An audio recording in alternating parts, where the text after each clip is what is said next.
Hi, Michael Dresdner here, and today we'll show you how to use GluBoost MasterTints and GluBoost Master Glue or Fill and Finish to create custom color top and side dot inlays on fingerboards.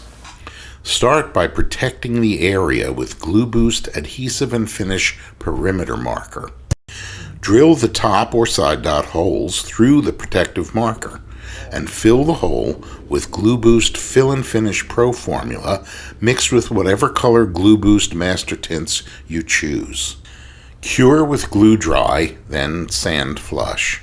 Whether you use dots or other shapes, you can create perfectly fitted inlays in any color.